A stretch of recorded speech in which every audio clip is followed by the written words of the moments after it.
Well, good morning everyone and welcome to another edition of the Fells of Great Britain. Today I'm in the Lake District and I'm going to go up that famous mountain that lies to the north of Keswick, Skiddaw, and I'm going to go up via Ullock PIke, which will make for a nice horseshoe walk today. It's going to be about 6.5 miles or so. So let me show you the route now and then we'll crack on with it. The Lake District National Park lies in the county of Cumbria in the northwest of England, and we begin our walk today in the north of the park at the tiny settlement of Highside, just off the A591 main road which heads north from the town of Keswick. We begin on a well signposted bridleway heading southeast to Bassenthwaite Common. At the ford we head due south onto Ling and then on to Kiln Pots. This brings us onto a very fine ridge called the Edge, which affords the walker wonderful views of Lakeland's interior to the west and of Skiddaw to the east as we climb steadily to the summit of Ullock PIke, our first Wainwright of the day. From the summit we gain far-reaching views of Keswick, Derwentwater, Borrowdale to the south, the Helvellyn Range to the southeast and to the Scafell Range in the far south. From Ullock PIke's summit we head now southeast along Longside Edge to Carlside Tarn, at which we head northeast up Skiddaw's formidable scree-strewn southwestern flank. The path along the scree is well defined but is very steep, loose underfoot and involves 800 feet of ascent and so is arduous. We now arrive at Skiddaw's summit, our second Wainwright of the day. From here there are fabulous mountain views in all directions, but of particular note is the fine summit of Blencathra to the west. We make our descent to the north along Skiddaw's smooth summit ridge, and then follow the well-defined path towards Broad End, but veering left along the way in order to pick up the somewhat more faint path that heads back down to Bassenthwaite Common.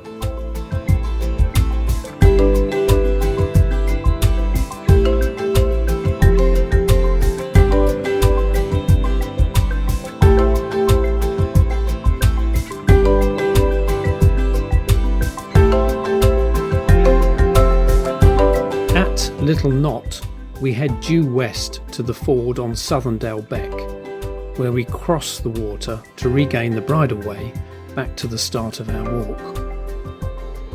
The walk covers around 7 miles and takes between 4.5 and 6 hours to complete.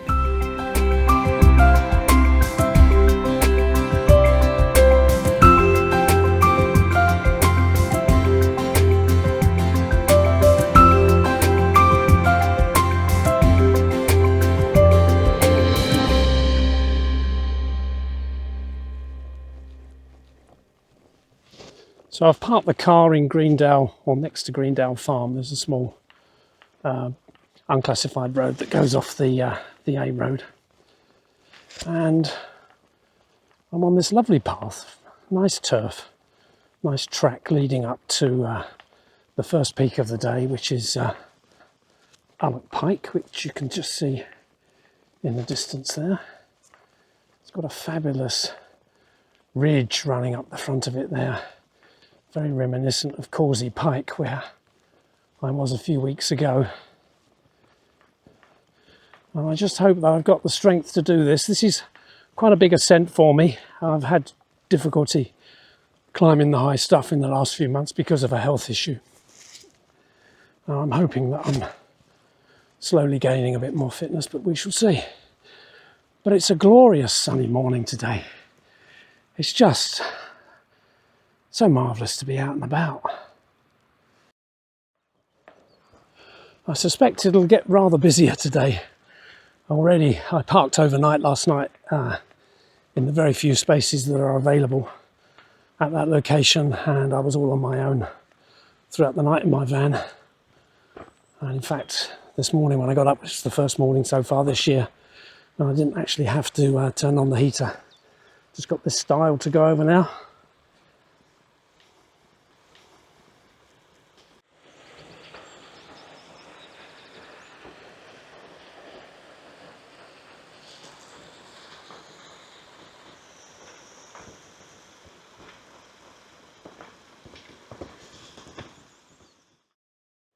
I was here a few years ago.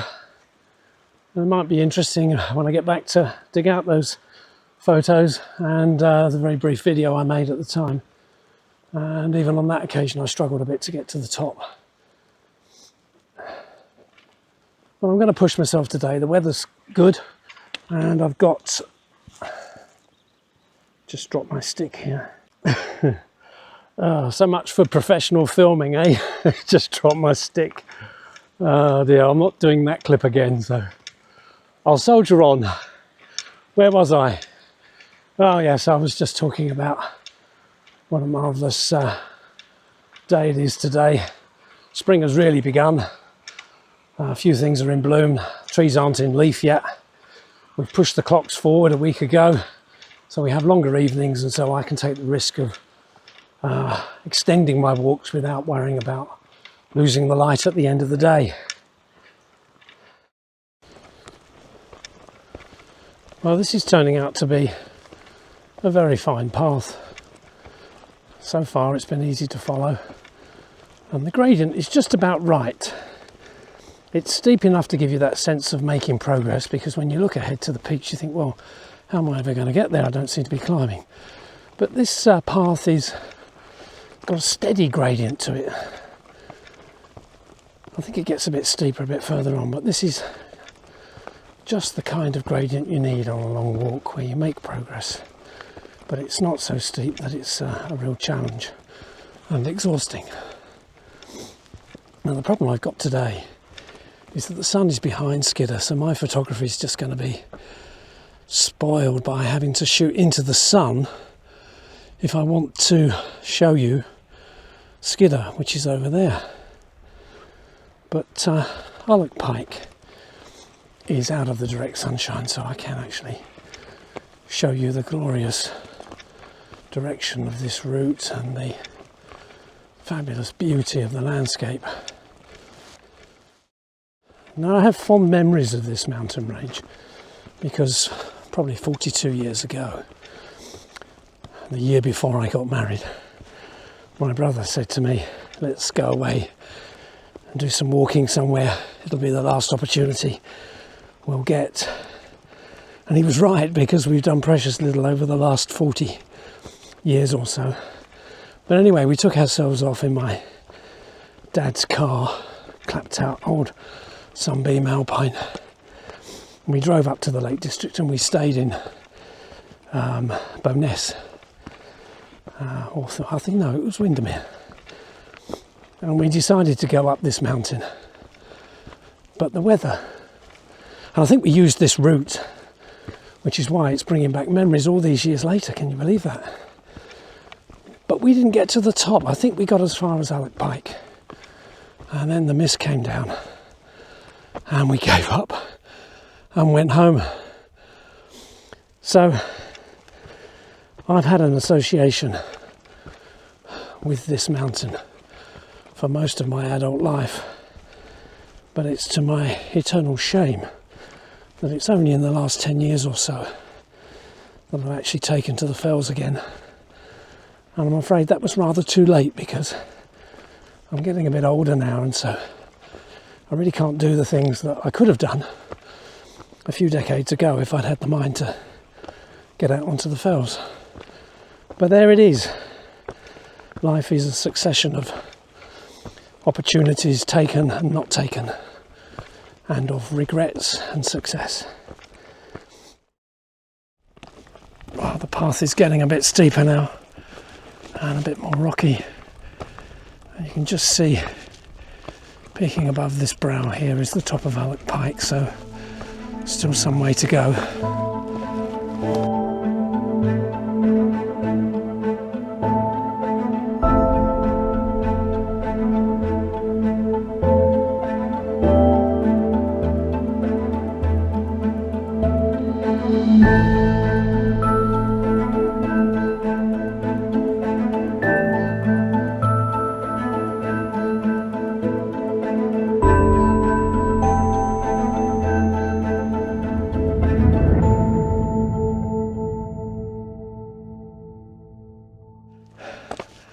The sunshine is pleasant, but you work up a bit of a sweat much more quickly than you do in winter. But I'm enjoying it nonetheless. A few people out on the fells, not that many, which is just what I want. Really, when you're trying to film, you don't want too many interruptions, do you? So over there then, let's just focus it. Here's our objective for the day. Veiled in, well, it's not so much a mist but a heat haze, isn't it? Panning round here, we've got ever improving views of Bassenthwaite water and out towards the sea and the Solway Firth.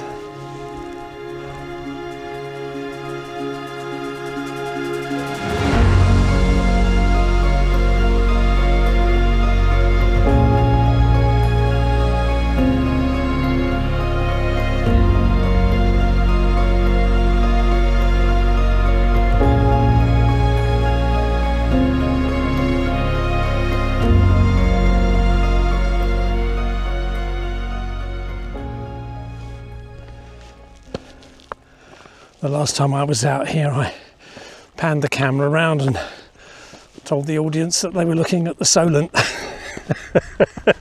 not the Solway Firth. I don't think you can see the Isle of Wight from here. You can see a long way, but not to the Isle of Wight. Such is the confusion that comes with old age. Anyway, onwards.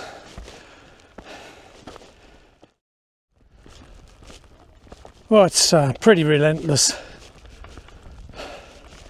It's a good path, but pretty steep. My progress is quite slow now. As you can see up there is, I think that's the top of Ullock PIke. The reason why I'm not sure is that Ullock PIke is a bit of a ridge. So that's obviously the nose of the ridge, but I'm not sure if it's the highest point. Probably isn't. Wow, almost a bit of a scramble now. That's flipping steep there. Bit sketchy as well. Lovely views of Bassenthwaite water now. This is far harder than I remember it. But I think that's not a failure of my memory, that's more a fact of my declining physical capabilities. And I think we are nearly there.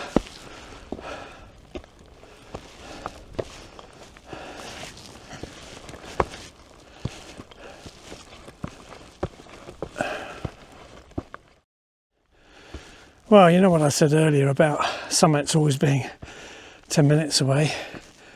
Well, I'm just about to get to the top of this nose and I've just caught sight of the remainder of the ridge. So let me just show you that. It's over there.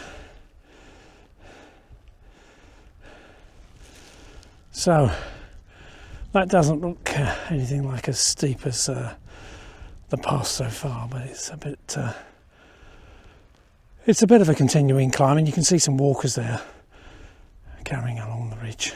So we should get some fine views when I get there.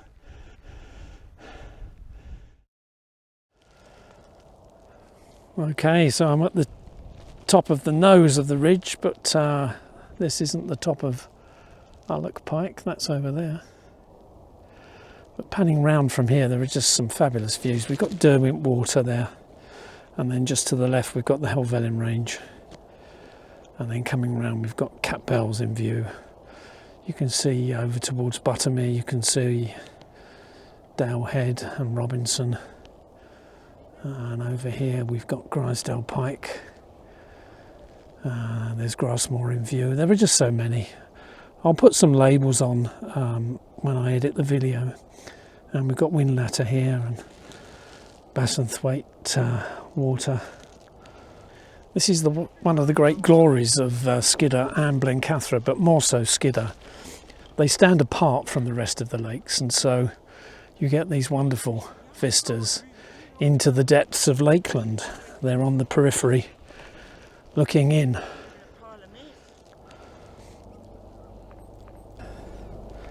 Absolutely glorious.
Finally then, I'm at the top of Ullock PIke, and the views are pretty stupendous. Let me show you. So on this side of the summit, it's daunting and forbidding, and coming into view now is the top of Skiddaw, and you can see that diagonal line going from bottom right to top left. That's the scree, which is a real mission to get up. But then from daunting and forbidding, we come over here to pure magic and majesty. This wonderful vista of the interior of Lakeland.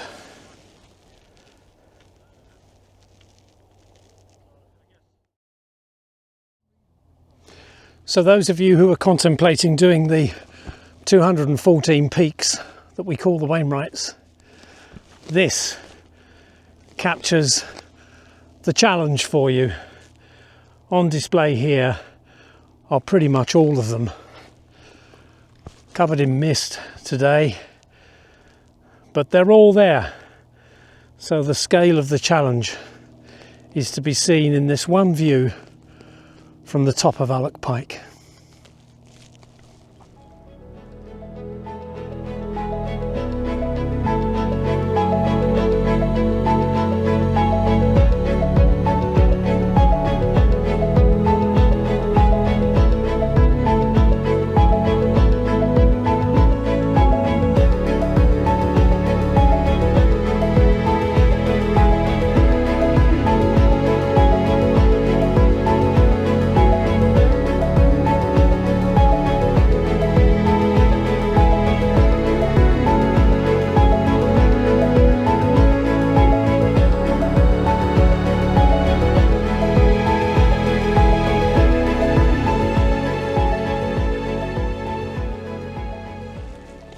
Now this is the part of today's route where we contemplate the steepest bit, this scree that you can see stretching up the flank of Skiddaw. I've done it a couple of times, and on each occasion I've hated it. So we'll see how we get on. Now as I contemplate doing this scree, I'm reminded of the last time I was here, which I think was in 2022. We were somewhere with COVID then, I don't quite know where we were with lockdowns and things. But I was in the full throes of my health problem, and I came up here with the intention of going up Skiddaw, but felt that I couldn't take on this scree. So today, if I succeed, that'll be a tick in the box for an improvement in my overall health. So we shall see. So here it is.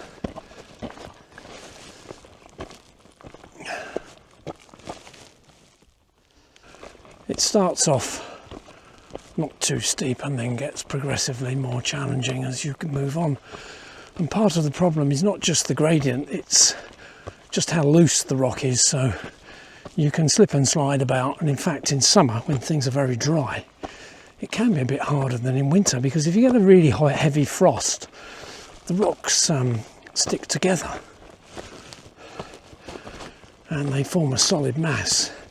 And although they're icy, they actually do give you some grip.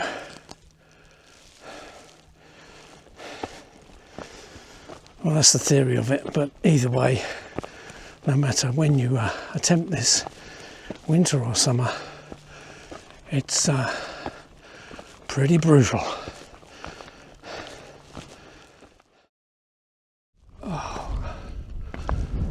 Oh God, this is so brutal.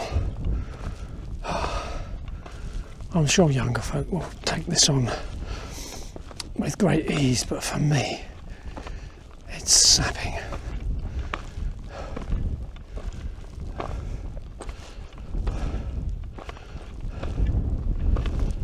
And I've really not made a lot of progress so far.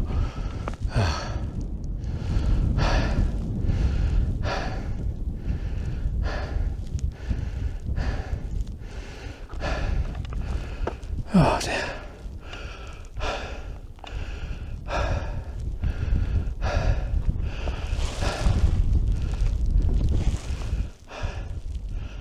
A few folk following in my footsteps.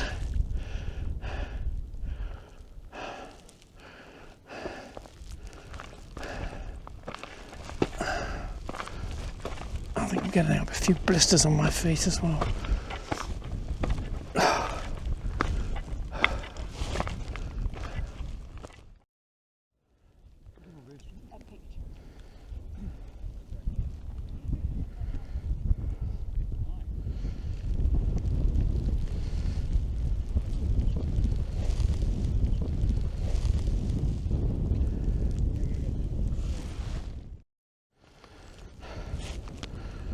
I'm finally at the top of that bloody scree. What a mission. I think everybody was finding it hard, but me especially. So pleased to have got here anyway. So we're at the top of Skiddaw now. Not quite at the summit cairn, but I'd forgotten that when you get to the top of this mountain there are just wonderful views of Blencathra and Mongrysdale Common. Let me just show you.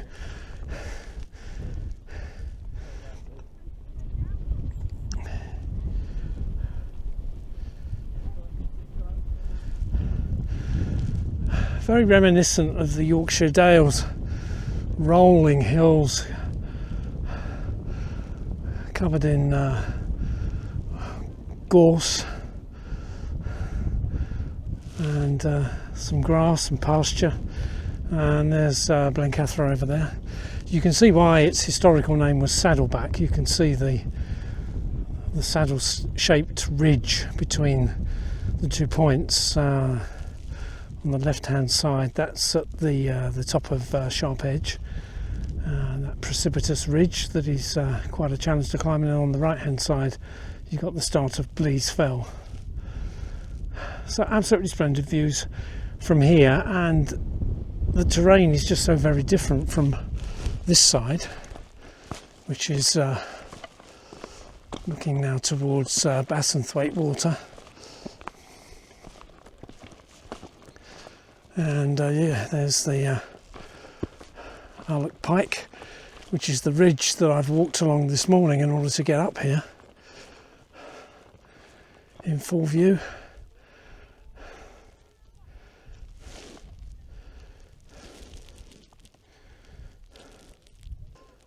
So off to the cairn now. It's very busy, so I'm hoping I can get somewhere to sit down and eat my sandwiches and have a bit of a well-earned rest. I might take my boots off as well, just to give my feet a bit of an airing. I think they're developing blisters. It's very hard to keep your feet dry in warm weather because you get such a lot of sweat and then you get blisters. So absolutely glorious so far. I've just got to have some lunch and then find my way back down. But it's been quite a climb.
Now the return leg of this journey is in the direction of Bakestall, which is another Wainwright, but we're not actually going to go there today.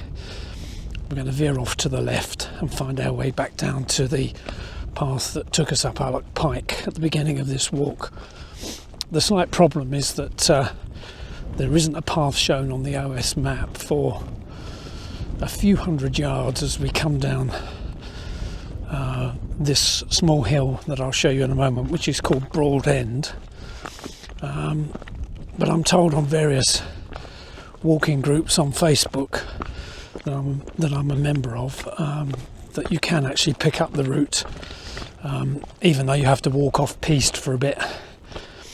So we'll see how we get on, and let's hope I don't get lost and come down the wrong side of the mountain. So let me just show you this little hill here called Broad End.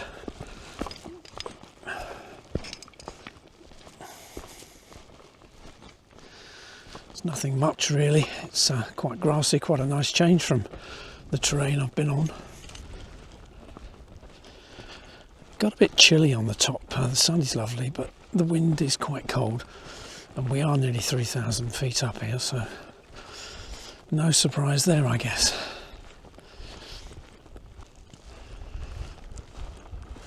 So I think this is where we veer off. There's a more faint path here that I'm coming onto. Nice view of the Ullock PIke ridge that I came along this morning, with quite a lot of interest in the foreground. You can see that when you're on Skiddaw there aren't a lot of opportunities to come off. You have to keep to the paths, because if you look at this side here, there's no way you could get down that. So you've got to have your route figured out in your head before you attempt it. So if we go back over here, we'll get back on the little path, and hopefully when I come over this brow I should be able to see my line of descent more clearly. At the moment I'm not quite sure where this path is taking me. Oh, these views here on this descent are very fine indeed. One of the members of the Facebook walking group that I'm on said that it's a really good walk.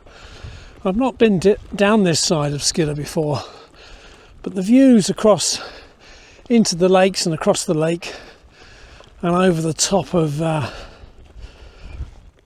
Ullock PIke are really quite spectacular. Take a look.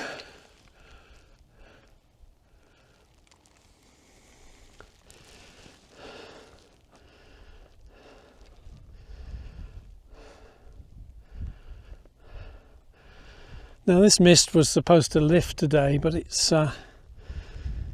hasn't. But if you look over here, you can see you sometimes get this in mist. It's this lovely layered look to the vista. Layers of mountains, one in front of the other. You've got Ullock PIke in the front, and then Windlatter behind.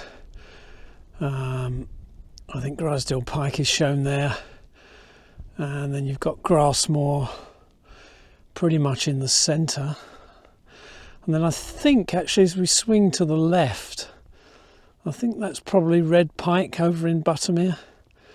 Not quite sure. Beautiful, absolutely beautiful, with that lovely blue hue that you get when the sun is at that special elevation in the sky. And then just poking out of the mist over there, you can see on the other side of the Solway Firth, we're looking into Scotland. I don't know which hill that is. Could actually be the Isle of Man. You know, I think it might well be, although it looks somewhat closer than I would expect it to be. Again, I'll have a look at the map when I get back and see whether that's exactly what I could see.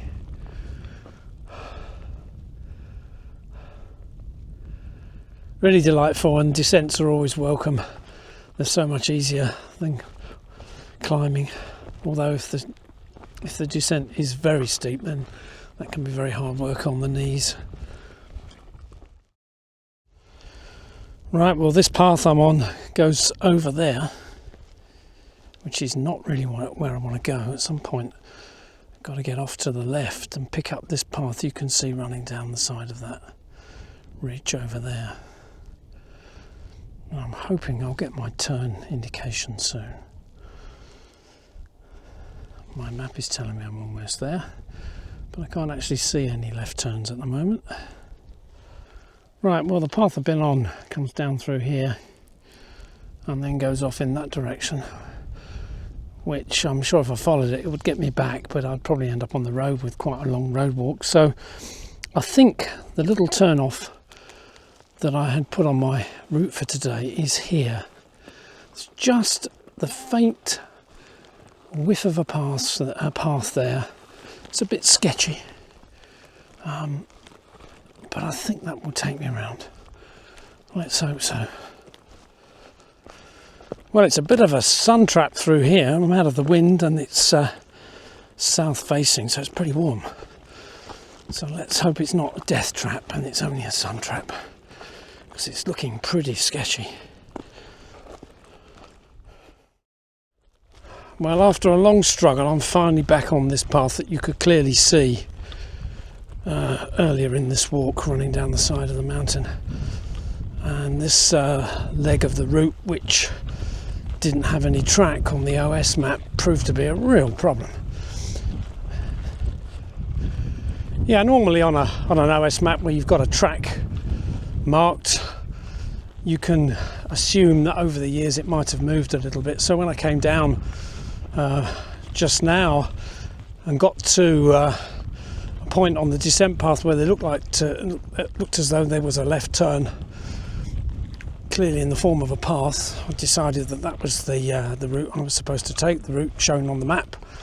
Although I have to say the little pointer on my phone wasn't exactly on the line. Anyway, so I took the route, and walked about half a mile along this track, and it got worse and worse and worse, and in the end it completely fizzled out. And I could see this path that I'm on now in the distance, and I thought, no, I don't know how I'm going to make the connection. The elevations just seem different, so I called it a day and went back to the point where I turned off, and had reconciled myself to having to walk down to the road and then back to the van. And then, blow me, there was another left turn about 50-60 yards further down. I mean, you really don't get two paths coming off like that in quick succession. Anyway, this second path turned out to be the one that I should have taken in the first place. So it was tricky. A lot of gorse had grown over it in the years, and I don't know whether farmers do this, but they remove the gorse, but the roots are still there, so it's trip hazards all the way. But anyway, I got onto this nice grassy route now, and I'm almost back down at ground level. So it's been quite an adventure.